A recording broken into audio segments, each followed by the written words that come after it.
성도님들, 오늘 본문 1절은 이렇게 시작합니다. 아브라함 때 첫 흉년이 들었더니 그 땅에 또 흉년이 들매. 지금 이삭이 겪고 있는 어려움의 배경이 나타나고 있죠.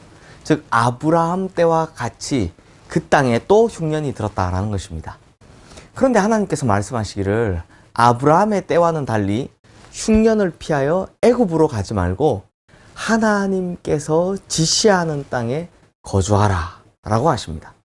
그리고 이런 약속을 하십니다. 3절과 4절 말씀인데요. 이 땅에 거류하면 내가 너와 함께 있어 내게 복을 주고 내가 이 모든 땅을 너와 내 자손에게 주리라. 내가 내 아버지 아브라함에게 맹세한 것을 이루어 내 자손을 하늘의 별과 같이 번성하게 하며 이 모든 땅을 내 자손에게 주리니 내 자손으로 말미암아 천하 만민이 복을 받으리라. 이 말씀을 믿은 이삭은 하나님의 말씀대로 그랄 땅에 거주합니다.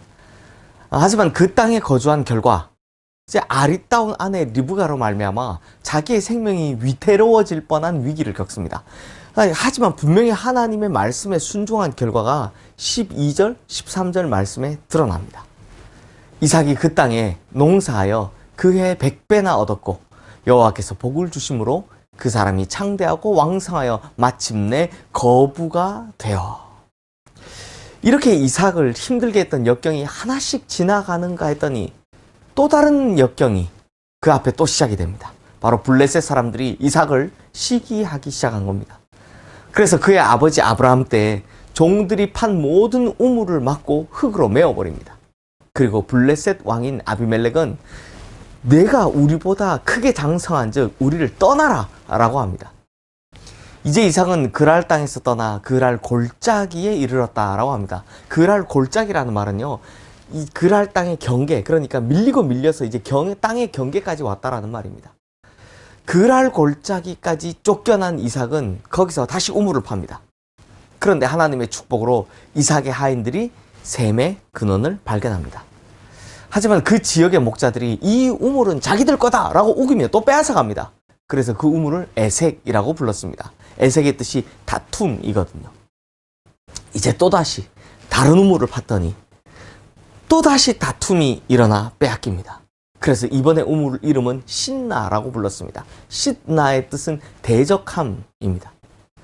다시 이삭이 거처를 옮겨 우물을 팠고 이제야 다투지 아니하므로 르호봇이라고 이름을 붙입니다. 르호봇 이름의 뜻은요, 이 땅에서 우리가 번성하리로다 라는 그런 소망이 담겨 있습니다. 그리고 무슨 이유에선지 거기서부터 또 브엘세바로 올라갔더니 그제서야 하나님께서는 다시 이삭을 부르셔서 아브라함에게 하셨던 약속을 확인하십니다. 오늘 본문 24절 말씀입니다. 그 밤에 여호와께서 그에게 나타나 이르시되 나는 내 아버지 아브라함의 하나님이니 두려워하지 말라.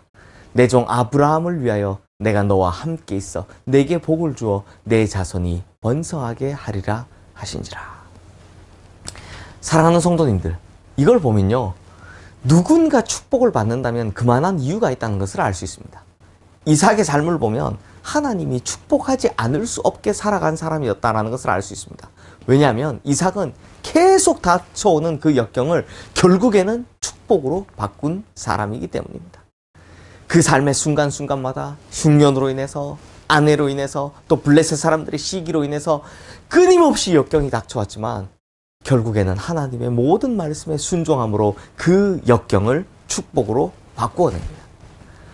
분명 사람들은 이삭이 겪는 역경의 순간만을 보면서 저 어쩌면 저렇게 재수 없는 사람이냐고, 설상가상이라고, 뭐 저렇게 운이 없을 수 있냐고 이렇게 이야기할지 모르지만 사실 이삭은 그 역경 가운데서도 점점 축복으로 한 걸음씩 한 걸음씩 다가가고 있었다라는 겁니다. 성도님들, 전 세계 최고의 리더십 강사라고 불리는 존 맥스웰 목사님은 역경에는 이런 유익이 있다라고 합니다. 먼저 역경은 회복력을 창조한다라고 합니다.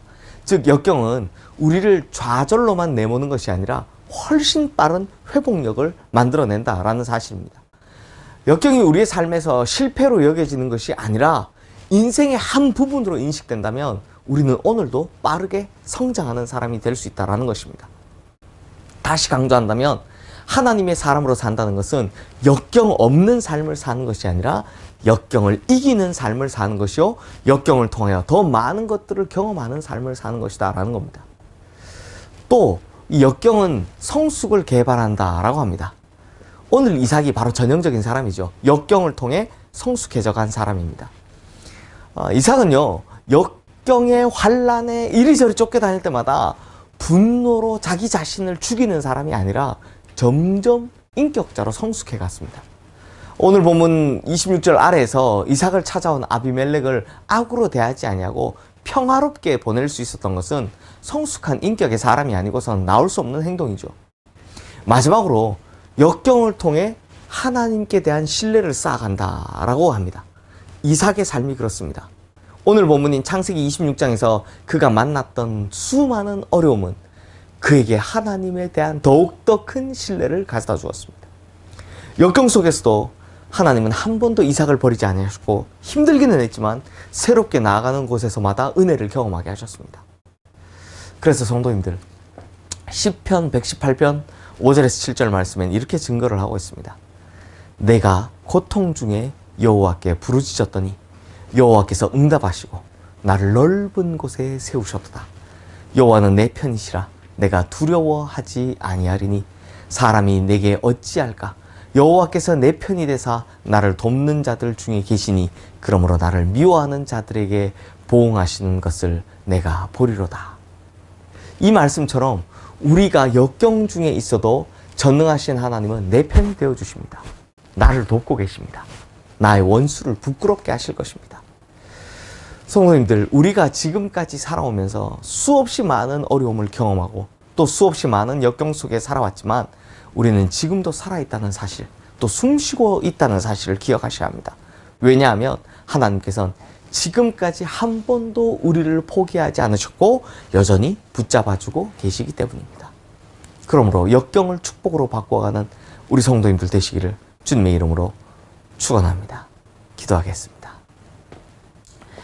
하나님 아버지, 하나님 말씀에 따라 살다가 또 하나님 뜻을 따라 살다가 우리의 삶에 닥쳐오는 역경이 있음을 우리가 보게 됩니다. 하나님, 그러나 이삭처럼 그 수많은 역경 가운데서도 끝까지 순종하고 또 참고 인내하고 견디다 보면 결국 그 모든 것이 축복으로 바뀐다는 것, 우리가 이 말씀을 통해 보게 됩니다. 하나님, 코로나로 인해 또 여러 가지 어려움으로 인해 우리의 삶의 역경들이 또 고난들이 끊임없이 정말 계속 다가오고 있지만, 그러나 하나님 말씀에 순종하고 또 끝까지 인내함으로 결국에 이 모든 것을 축복으로 바꾸는 우리 모든 성도님들 되게 하여 주시옵소서. 예수 그리스도 이름으로 기도드리옵나이다. 아멘.